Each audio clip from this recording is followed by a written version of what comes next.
horas en Estación Sur y ya estamos con nuestra invitada del día de hoy, que está acá en piso, María Soledad Falco, integrante del Observatorio de Comunicación, Ambiente y Desarrollo Sostenible. ¿Cómo estás? Muy bien, buenas tardes a todos y a todas.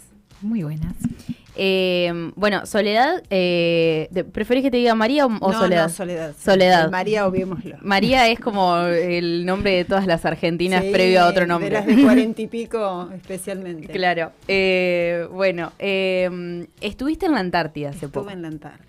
Qué fabulosa. No. Sí, ¿quién pudiera? La verdad. Pudiera. Somos un pequeño porcentaje en tantos argentinos y argentinas que la miramos desde tan lejos. Claro. Somos muy poquitos. Y la soñamos, sí. Verla. Fuiste en una campaña antártica. ¿Qué es una campaña antártica? Las campañas antárticas son la forma en que se organiza la logística, digamos, para que Argentina como Estado llegue al sector que reivindica como propio o reivindica soberanía de lo que es el continente antártico. Lo organizan la Dirección Nacional del Antártico, que es una oficina, una dirección dentro de Cancillería, y el COCOANTAR, que es el Comando Conjunto Antártico, que hace específicamente la logística, o sea, es el que maneja el remis. Claro.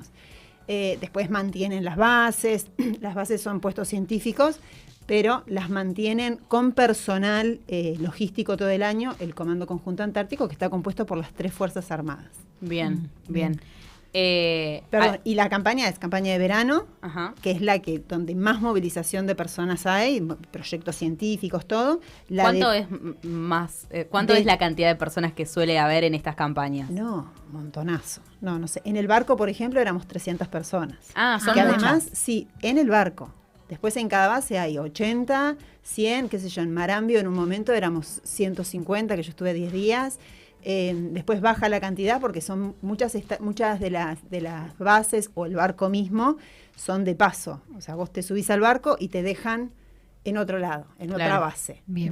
Argentina tiene 13 bases, 7 permanentes. Entonces, esas 7 permanentes tienen mucha gente en verano y en invierno se mantiene la permanencia con una cantidad mucho menor. Claro.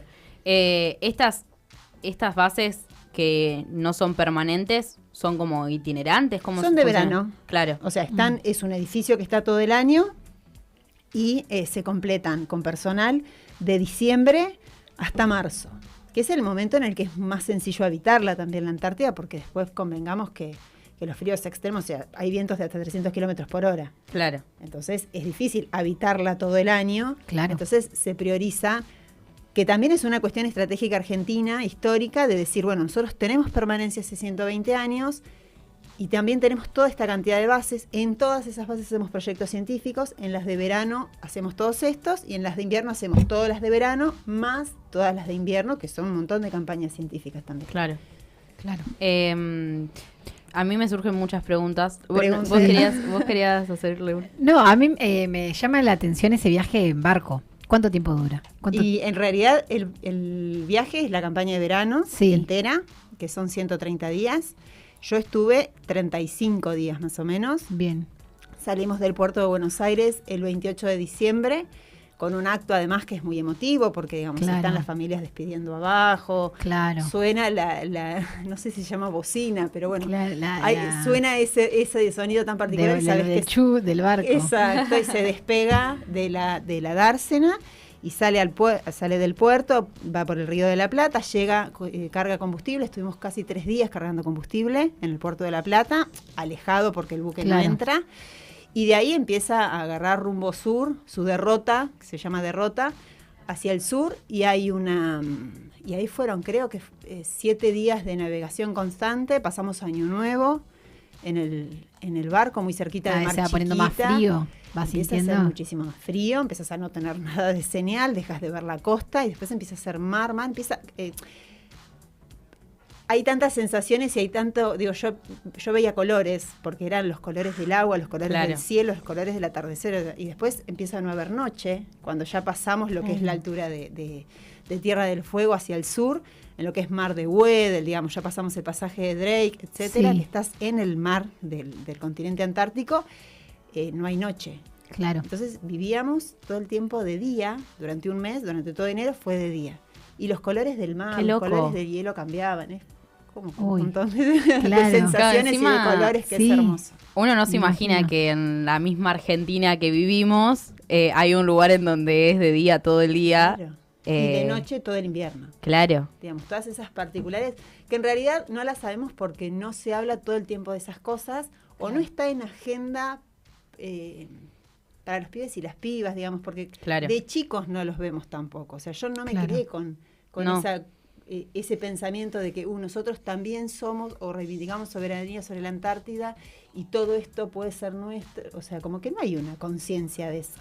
Que también era uno de los objetivos de viajar, poder trabajar. Yo trabajo comunicación ambiental, pero tratar de elaborar comunicación ambiental con el objetivo de generar soberanía, para mí es maravilloso, digo, pero además es como una necesidad que hay en la sociedad, en los pibes, en las pibas, en los chicos más chiquitos, digamos.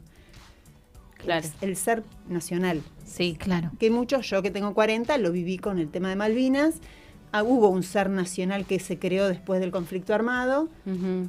pero para los que no lo vivieron, o ya es parte de una historia pasadísima, no lo ven. No, claro. Sí, pienso que hay mucho de esto en la necesidad, ¿no? De, bueno, recién contabas estas 7 bases permanentes que están ahí en funcionamiento constante y nos contabas sobre estos desarrollos científicos que se realizan ahí. ¿Qué se hace en la Antártida? O sea, se hacen estos desarrollos científicos, pero ¿de qué van estos desarrollos? La mayoría tiene primero objetivos de conocimiento, Ujú. o sea, el objetivo es conocer, y cuando hablamos de conocer toda la historia del planeta Tierra, que muchas de las preguntas que quedan sin contestar están en estos lugares que son tan alejados de lo que podemos estudiar habitualmente. Digamos, Claro. un geólogo puede estudiar un montón de cuestiones dentro de lo que es el continente sudamericano u otros continentes, pero ya en el continente antártico, al no estar tan intervenido por el hombre y todo, se ven otras cosas Ujú. y te permite entender cómo se conformó lo que hoy conocemos como planeta Tierra, etcétera. Después hay lo biológico, todo lo que son las ciencias de la naturaleza, van más al cuidado del ambiente, en ver el pasado, Ujú. entenderlo, porque además se hace eso, y después hacen monitoreos constantes.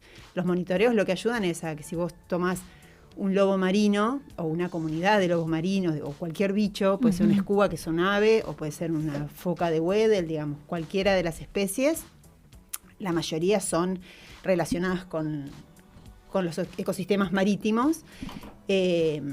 Entonces, todas esas especies sirven de índice o de objeto de estudio para decir, bueno, el cambio climático que se habla y que se discute y todo, ¿cómo repercute en ese ambiente? Claro. Y después lo que es más relacionado con el agua, digamos, con esto que son ciencias de la tierra, por fuera o más relacionado a lo geológico, el agua, los glaciares, algunos volcanes y cosas que hay más particulares, están relacionados a todo un ecosistema mundial o internacional o de los océanos. Entonces, el frío de cuando se descongelan los glaciares de la Antártida, que es constante, digamos, y están medidos, es agua fría que va por debajo del agua marítima, genera un montón de cosas con algas, o sea, es muchísimo. El campo de estudio de la ciencia es gigantesco, Claro. pero en sí sirve para que veamos, bueno, esta ave que siempre llegaba, con las escubas pasa eso. Bueno, siempre llega, come determinadas cosas porque se analiza lo que come, se le hacen muestras de sangre, de pluma,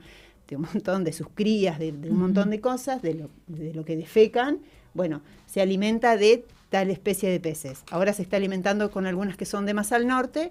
Bueno, eso tiene que ver con el calentamiento global, con una pesca excesiva. Sirve para ver un montón de cosas generales. Claro. ¿Qué sentiste cuando llegaste allá? Mucha emoción. ¿Habías estado en aquella zona? Digo, ¿habías estado en Ushuaia, Río Gallegos, en alguna zona del sur? No conocía el sur. Conozco mucho más el norte de la Argentina. Claro. Y mucho la provincia de Buenos Aires, porque mi área de estudio es más áreas protegidas y estaba mucho con las áreas de acá de la provincia. Y Y después yo bajé a la primera base que fui, que es bajar, que es el desembarco, es en Orcadas, que es la base más vieja que tiene Argentina, que es por la que Argentina tiene permanencia hace 120 años, que fue primero un observatorio meteorológico y ahora es una base. Sí. Que yo la conocía mucho porque había tenido muchas reuniones y entrevistas, había podido hablar antes de viajar con los guardaparques, porque en Orcadas la particularidad que tiene es que tiene muchos proyectos de investigación científica. Y durante el año los que quedan invernando son una mujer u hombre guardaparque de parques nacionales, ¿sí? De este organismo nacional. Entonces, yo ya había hablado con ellos, ya tengo un amigo que trabaja en ese área, entonces habíamos hablado mucho de cómo era. Y cuando bajé, nosotros hacía poquitos días que estábamos embarcados, hacía una semana y pico, 10 días, todavía teníamos manzanas en el barco, y bajé a visitar a los dos, a entrevistar, digamos, a los dos guardaparques y a una chica, una técnica, bióloga, y les llevé manzanas, porque ellos desde hacía un año no veían fruta fresca. Entonces yo bajé con 3 manzanas y se emocionaron. O sea, fue muy emocionante en ese sentido, porque el que está invernando pasa todo un año comiendo alimentos que son muy nutritivos, o sea, tienen una dieta muy, muy buena, pero no tienen vegetales frescos. Claro. Era como si a mí me caen con una planta de lechuga después de un año, o sea, soy feliz. Claro. Yo bajé con 4 manzanas, entonces fue muy emocionante. Así como pisar suelo antártico, digamos, es como un hito.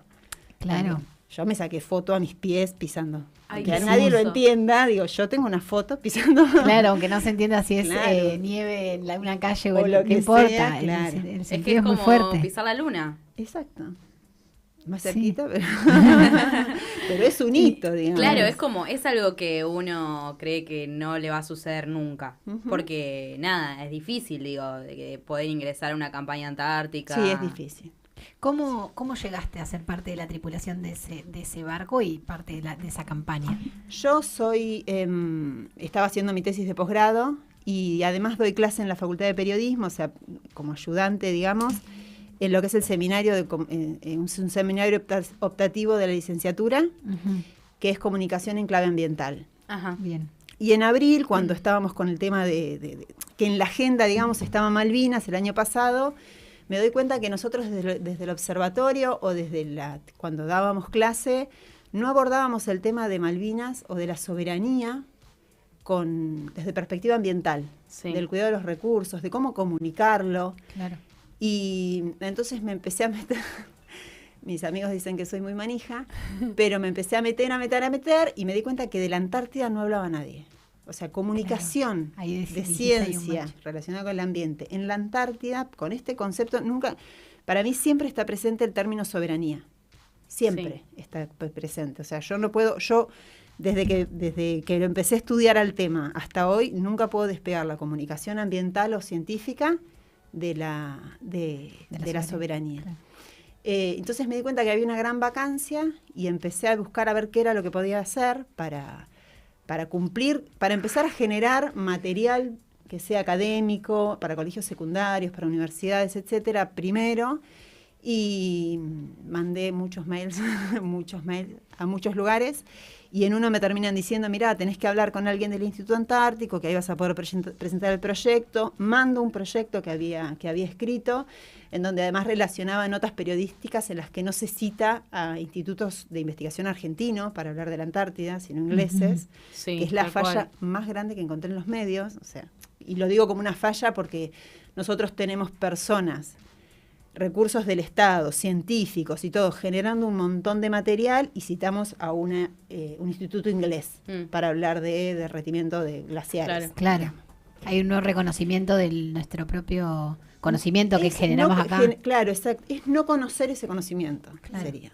Entonces, me aceptan el proyecto, me lo aprueban, no sé cómo es dentro del instituto, yo no pertenezco al instituto, no sé cómo hacen la evaluación, etcétera, pero me dicen que bueno, que estaba aprobado y me invitan a participar, porque yo trabajo además en provincia y no era que me subo y voy, digamos, o sea, había todo un proceso, un protocolo, una cuestión administrativa, burocrática anterior, así que me invitan, acepta mi trabajo, acepta la invitación para poder generarme una licencia sin goce de sueldo, o sea, hubo todo y después de eso fueron muchos trámites Estudiar, primero tenía que estudiar cuestiones ambientales que te forman ellos antes de ir, cosas que podés hacer y cosas que no, relacionadas mucho con el ambiente, porque desde el 91 está el Protocolo de Madrid, dentro de lo que es el Tratado Antártico, y tiene mucho cuidado con el ambiente. Argentina cumple mucho esa parte, cumple mucho todo, digamos, pero la parte ambiental le tiene un especial cuidado. Y entonces, bueno, nos formaron mucho en eso, y yo además tuve que estudiar mucho sobre los proyectos que me iba a encontrar allá. Claro. Porque yo no sabía de las focas de Weddell. Claro. O sea, sobre botánica antártica no sabía. Entonces me tuve que empezar como a formar. De pronto tenías un abanico de un montón de cosas por aprender. Y todo lo que encontré que no sabía. Claro. Porque además todo te sorprende. O sea, yo era un chico en Disney. Claro. O sea, yo era todo me maravillaba. Sí, me imagino. Todo. O sea, yo les muestro las fotos, tengo 5.000 fotos. O sea, saqué fotos porque todo me asombraba. Todo desde lo logístico hasta cómo digamos, un día me bajaban en helicóptero, otro día me bajaban en barco, otro día me bajaban en EDPB, que son unas embarcaciones en las que vas parado, digamos, eres como un montón. Claro, realmente era un montón. Claro. Entonces, nada, fue todo, y después muchos estudios médicos, porque tenés que tener un muy buen estado de salud para poder estar. ¿Puede ser que la Antártida es el continente que tiene más altura? No sé. Sobre el nivel del mar. Nunca lo leí. La otra vez había visto algo, tendría que chequearlo, pero que también cuesta por ahí, no solo por el frío, la adaptación, sino por la altura, porque lo que yo sí sé que tiene, porque está dentro de lo que estudié, porque además en el barco y en todas las bases hay personal del Servicio Meteorológico Nacional que hace un trabajo increíble sobre mediciones. O sea, hay mediciones hace 120 años del Servicio Meteorológico en Antártida. Miden ozono, miden muchísimas cosas. Y una de las cosas que yo me enteré por ellos y después busqué más información es que es el continente más seco. Aunque esté todo mojado, lleno de hielo, es un continente muy seco porque hay mucho viento. Digamos, la presión, hay un montón de cosas que es muy seco. Entonces tiene esa complejidad. Por eso tampoco hay vegetación. Claro. Pero de eso sí sé, que es el más seco. Y es el con menos tierra habitable. Claro. Qué loco. Estos animales que vos comentabas, justo el otro día fui al Museo Malvinas y vi un montón como hay lugares donde muestran algunas de las especies que están en Malvinas. Y son especies que no conocemos. O sea, que no sabemos que existen en nuestro territorio argentino. ¿Cómo fue ese encuentro? Digo, seguramente viste pingüinos ahí allá. Vi muchos pingüinos, sí, en Base Esperanza muchos pingüinos. Vi muchas focas. Lobos marinos no vi. Lo que tienen también las bases, y por esto que yo les comentaba del Protocolo de Madrid, las bases no se instalan en cualquier lado, se instalan siempre lejos de comunidades, porque la idea es preservarlas. Y en Base Esperanza es donde más pingüinos hay, porque además las pingüineras estaban lejos, pero cuando hay algunos cambios, digamos, de derretimientos, etcétera, climáticos, se van yendo digamos, la especie se adapta y se va acomodando, Entonces, cerca de la base hay muchos pingüinos, y que están los pingüinos y estamos nosotros, como que se los mantiene, pero se los mantiene bastante cuidados, cosa de que no coman comida nuestra, que los chicos, Base Esperanza tiene la particularidad de que es la base en donde habitan familias, porque Argentina una vez al año lleva un grupo de entre 7 y 11 familias a habitar la Antártida, a hacer esta permanencia que es tan importante, que es uno de los ejes de reivindicación de soberanía. Entonces, en Esperanza hay escuela, primaria, jardín, primaria y secundaria, hay una radio, está el museo, tiene una vida como más citadina, que no se imagina en ciudad como no hay nada faltado, digamos, haces todo caminando, nada que ver, pero entonces los chicos, hay muchos niños y niñas durante el invierno también. Nosotros yo pude compartir 2 o 3 noches en el barco con los que volvían, los niños y niñas que volvían de Esperanza. Fue muy emocionante porque ellos vienen, vos los ves y son pibitos de 4 o 5 años con las antiparras y se ponen las sordinas y se suben al helicóptero como si fuesen súper valientes. Y vos, claro. un niño de a pie nunca lo ve todo eso. O sea, es de otro planeta. Sí, como si tuviese en su cotidiano es eso, subirse en el helicóptero y vivir así de abrigado y que su patio de juego sea eso, el hielo. Y cómo se relacionan con tan pocas familias. O sea, son un montón de cosas. Es muy... Bueno, entonces a los niños se los forma mucho también para que entiendan cómo es la especie, que no la tienen que interrumpir, que no tienen que invadirla. Entonces, nada, hay como toda una... Nada, hay una mística muy linda en eso de las niñeces y todo. Qué hermoso también. Qué hermoso. Es muy emocionante escucharlo, de verdad. Sí, allá cuando estuviste ahí, ¿cuáles fueron tus roles específicos? O sea, ¿qué fuiste a estudiar, a hacer concretamente? Yo fui por 3 trabajos. Uno es el mío, que hago a través del observatorio, que era investigar, poder entrevistar a los científicos y científicas que están en las... Me salen las islas porque estoy formándome en Malvinas también, en las bases. Entonces yo entrevisté a todos los científicos y científicas que pude en las 5 bases que conocí, que pude desembarcar, que fueron las 5 que estaban en el itinerario de la etapa número 1, que es en la que estuve. Ese es el principal, digamos. Después hice 2 más. Uno era para mandarles material para redes sociales al Instituto Antártico, que eso lo hice en colaboración, digamos, porque bueno, yo estaba allá, entonces les mandaba imágenes, copia, algunas cosas que ellos iban publicando, mucho material en ese sentido. Y después... Perdón, paréntesis, ¿cómo envías? O sea, digo, ahí tienen forma... ¿Cuál es la forma de comunicación de transferencia de datos? Yo lo que le hice era por WhatsApp. Porque nos habían autorizado. Yo viajé con 2 chicos de TELAM, con una periodista de TELAM y un fotógrafo de TELAM, Ornella y Leo, que ahora están en el acampe, digamos, porque llegaron y al mes estuvo toda esta cuestión de al mes exacto además. Entonces, bueno, están en el acampe. Entonces nosotros éramos un grupo de comunicación itinerante invitado por el Instituto Antártico. Ellos cumplían con su rol de comunicadores, digamos, desde allá. Mucha de la información que ellos mandaban la mandaban a través del comandante del barco, que tiene internet más amplio, y yo me autorizaban por WhatsApp, entonces por ahí mandaba imágenes por WhatsApp y después me lo volvían a cerrar.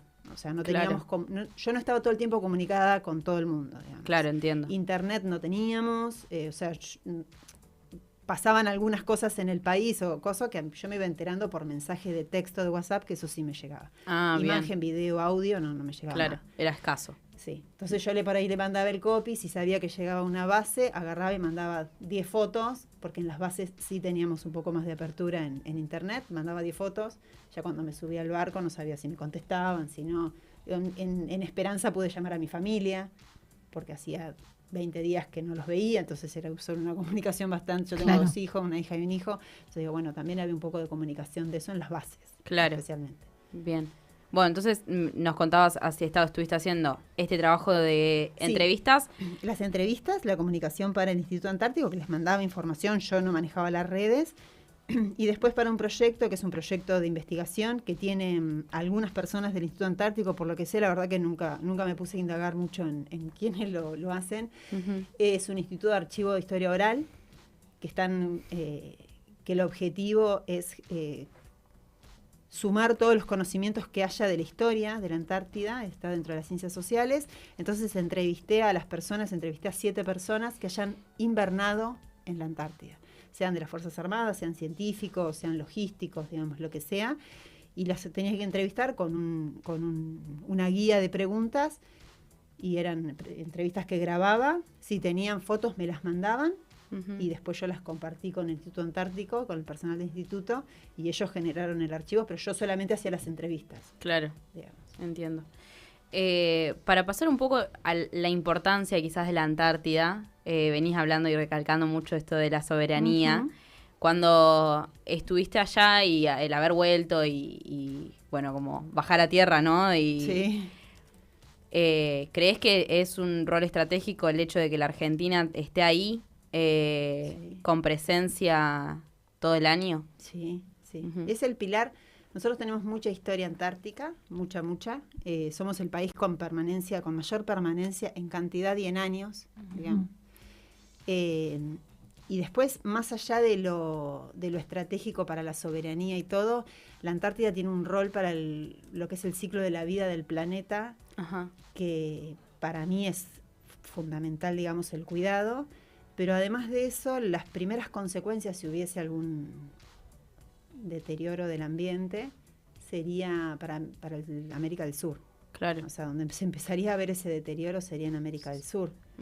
Después hay una cuestión de soberanía alimentaria, no solamente de soberanía política, digamos, no soberanía como territorio, sino también en todo lo que esto da al planeta, digamos, da alimentos, da calidad en el aire, da calidad en el agua, digamos, nutre lo que son las algas.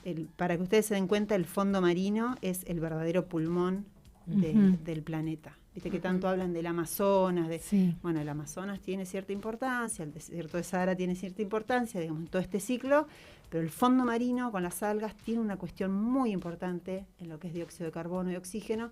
Entonces digo, de forma mundial. Exacto. Que como no lo vemos tampoco, o sea, no lo percibimos. Y que quizás. no es noticia. Claro. Digamos, a nadie habla del fondo marino. Como que hasta parece aburrido. Es más lindo hablar del Amazonas, porque tiene aves de colores, qué sé yo. No sé, lo noticiable a veces es eso. Pero el fondo marino cumple un rol muy importante en lo que son las corrientes marinas, el enfriamiento del centro de la Tierra, o sea, como del Ecuador, digamos. Como que hay toda una cuestión ahí muy importante, y Argentina, y América del Sur, digamos, tiene que cuidar, digamos, es una cuestión hasta regional, que hay que cuidarle el ambiente y mantener la soberanía. Y después es estratégico en recursos, y digamos, como Malvinas, el Paz no es solamente un pedazo de tierra o un hielo que se tiene que descongelar o no, sino que es un paso internacional para que circulen barcos, hay mucho alimento. Entonces, Argentina, con la situación actual en la que está viviendo y que viene viviendo y todo, nosotros no podemos no pensarlo también como que el mar nos genera soberanía alimentaria. Total. Digamos. Tenemos que ser amplios. La vaca nos la trajeron, los peces los tuvimos siempre. Entonces, bueno, trabajemos soberanía alimentaria con una cuestión marítima, con nuestro territorio, que también es una plataforma marítima, porque cuando ven... No lo traje por ahí para mostrarlo, pero el mapa bicontinental de Argentina, cuando vos lo ves, es toda Argentina y es toda una franja celeste que llega hasta la Antártida y toma las Islas Malvinas y su plataforma, que es inmensa.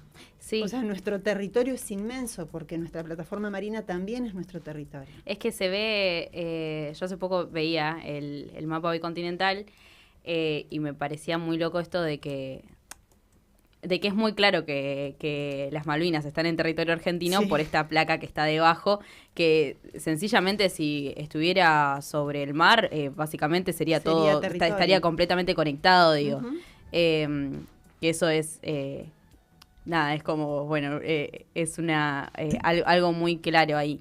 Mira, yo en Marambio bajé por 5 días y terminé estando 10. Cuestiones logísticas. Marambio, por eso cuando me preguntabas lo de la altura me quedé pensando, Marambio es la base muy conocida, digamos, es a la que acceden un montón es casi turística, es punto neurálgico de la logística, pero está sobre un cerro, o sea, todo agua alrededor, y un cerro a 200 metros. Entonces, hay un montón de nubes todo el tiempo. Entonces, la logística a veces es compleja, porque hay nubes, porque se llega solo en helicóptero.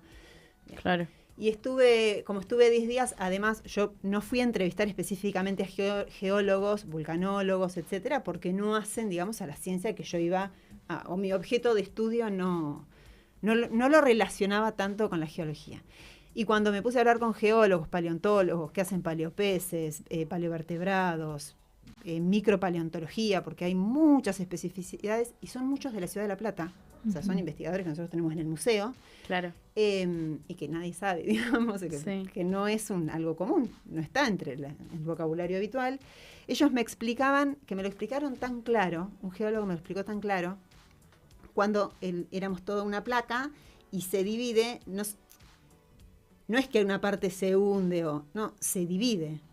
Entonces queda completamente dividido. Pero si vos lo unís a eso, la continuidad geológica de la cordillera de los Andes, todo, termina en la Antártida. O sea, esa península que nosotros vemos es una continuidad del territorio argentino, o sea, de lo que son los Andes. Qué fantástico. Entonces, cuando vos lo entendés a eso también, porque otro de los pilares, nosotros tenemos para la reivindicación de la soberanía, es la permanencia, es el desarrollo científico y es la continuidad geológica, es el tercero. El cuarto es una herencia de España, que también se habla mucho con la permanencia en Malvinas, con la soberanía de Malvinas sobre eso.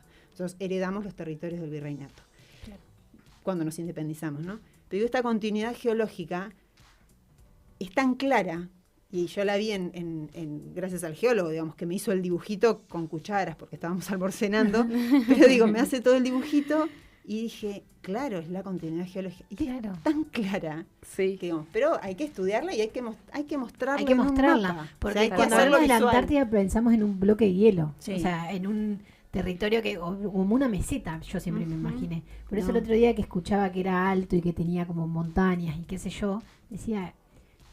hacían como una comparación con el Everest, como porque salió además una nota que dicen si se descongelara cómo sería, porque se hizo a través de imágenes satelitales, se les quitó el manto blanco, entonces cómo quedaría la geología, digamos la geografía, y es muy parecido a lo que es Escocia, Irlanda en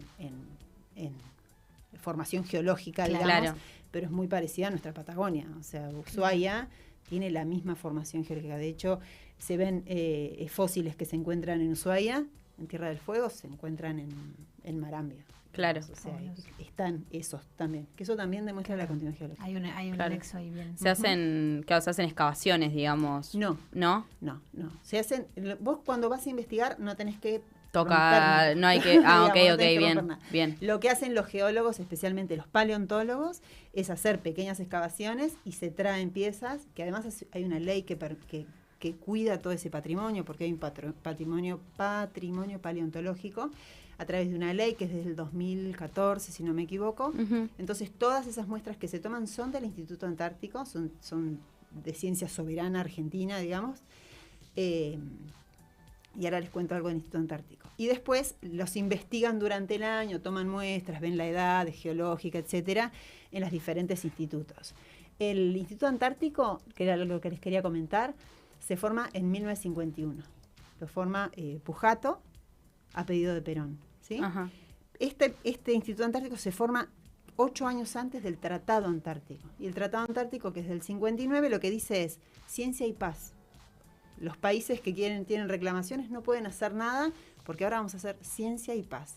Por eso Argentina tiene mucho trabajo en construir soberanía, reivindicación de soberanía. O sea, nosotros tenemos que crear sentido sobre la soberanía. Sabemos que no somos los dueños de esa tierra, pero tenemos que construir soberanía y un poquito de este ser nacional o este amor por la patria para entenderlo también en la Antártida. Tal cual, qué hermoso. Te queremos agradecer por este ratito que nos prestaste. Nos encantaría hablar por horas, la verdad. Última pregunta que te quiero hacer. ¿Viste flores? ¿Flores? Flores, sí. No, porque también vi muchas fotos de la Antártida con flores. No. Y se hablaba del cambio climático y cómo afecta eso. Una de las cosas que se mide para evaluar el cambio climático es la parte de botánica antártica, que hay una gramínea, se llama, es una grama, es un yuyo, un pasito, que crece, pero crece en el único lugar donde se la encontró es en Base Esperanza, en Base Carlini, que hay una cuestión de cómo se descongelan los glaciares, donde está la base, etcétera, que se vio, si no recuerdo mal, y en Orcadas. Pero Orcadas, si la ven en el mapa, nuestro sector es este triángulo, digamos. Sí. Bueno, está muy al norte, Orcadas. Es la base más al norte, por eso es la que se visita primero. Y en esa base sí hay descongelamiento de glaciares y hay algo de botánica. Claro. Pero muy poquito. Flores, yo no. Quiero ver esa imagen. Sí. Si buscas flores en la Antártida, aparecen ahí en Google varias.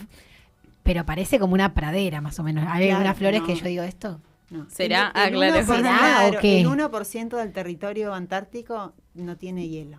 Claro. O sea, no creo que haya Claro. efectivamente. Claro. Bien.